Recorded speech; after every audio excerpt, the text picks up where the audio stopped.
Salut les amis, ici c'est iStory, votre rendez-vous mensuel. Le sujet du mois est le film 5 de Saint Seiya. Let's go!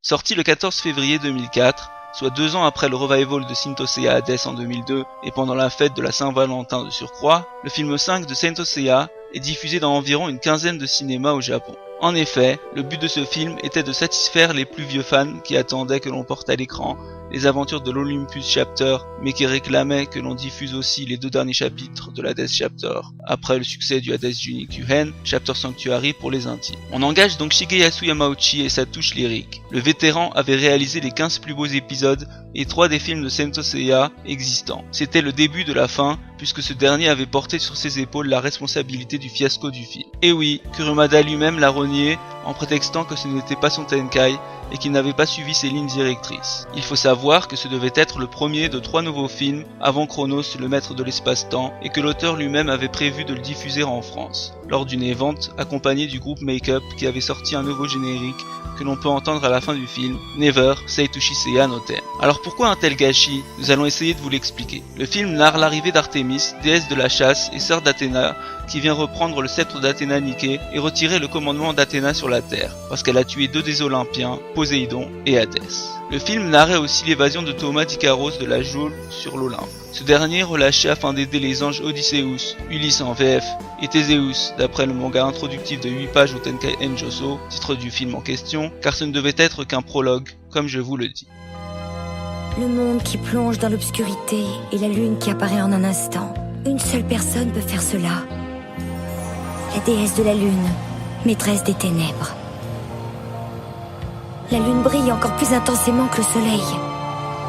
Cette lumière, elle ne peut exister que pour illuminer une déesse.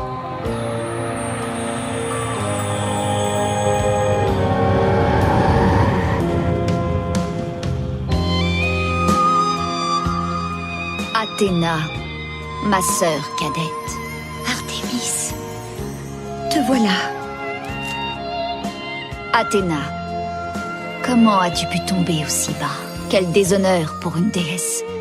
Toi qui dois guider et juger les humains. Ton comportement t'interdit désormais de régner à la surface de cette planète. Par conséquent, tu vas être contrainte de me céder la Terre.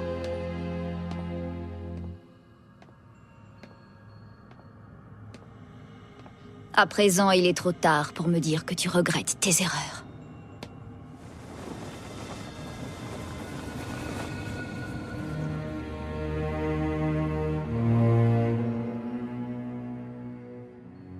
On apprendra qu'il était le frère de Marine, mais l'histoire des clochettes qu'il portait avec sa sœur n'a même pas été expliquée convenablement.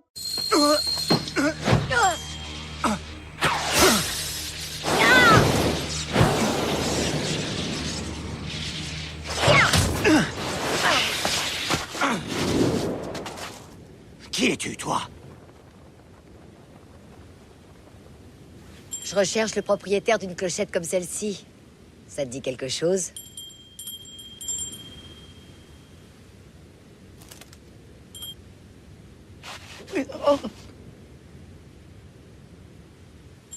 Tu la reconnais? C'est la tienne, non?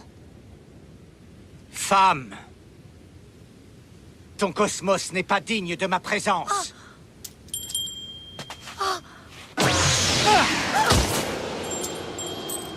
Je ne suis pas un simple mortel. Tu n'es peut-être pas un humain, mais le son de cette clochette te perturbe. Ça fait longtemps que je te recherche. J'ai toujours espéré que je te reverrais. Tu m'as manqué, tu sais, terriblement manqué. Alors, quand j'ai trouvé cette clochette, je n'étais sûre de rien, mais il fallait que je vienne ici pour voir. C'est ce genre de sentiment qui fait que les humains sont faibles. Je m'en suis débarrassé il y a longtemps. Tu en es bien sûr. Pour nous, les humains, c'est une expérience douloureuse de devoir être séparés de ceux qu'on aime. Mais si on arrive à surmonter sa peine, ça nous renforce. Qu'importe la souffrance qu'on doit endurer, ça nous donne une raison de s'accrocher à quelque chose. C'est pour ça qu'on devient plus fort. C'est ce que fait Seiya. Il souffre, mais il lutte.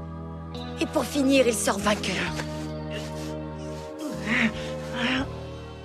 La production était en retard et Kurumada avait insisté pour que ce film, qui devait s'inscrire dans la chronologie, ne devait pas se terminer comme les autres et que Seiya ne devait pas venir à bout d'Apollon, d'où la fin ouverte sur Seiya dans le jardin du début du film. De plus, l'intention de nous servir une énième nudité dans l'univers de Saint Seiya pour la Saint-Valentin, par la nudité d'Athéna et Seiya sans raison, valable, est mal passée pour Kurumada, donc obligé de renvoyer Shigeyasu Yamauchi, pourtant fier de lui, et de nous pondre son Tenkai à travers son manga Saint Seiya Next Dimension, et que selon lui, une suite à Saint Seiya n'est plus possible pour l'anime. C'est pourquoi une série de spin-off est sortie dernièrement. Le design est bon, mais manque d'homogénéité, et les musiques sont grandioses. On remarque le budget porté aux musiques du film. Et voilà, c'était la dernière review que je vous ai présentée. C'était un plaisir de réaliser ces reviews pour Saint Seiya Radio. Merci de m'avoir suivi jusque là. Bye bye les amis.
Go,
tu vas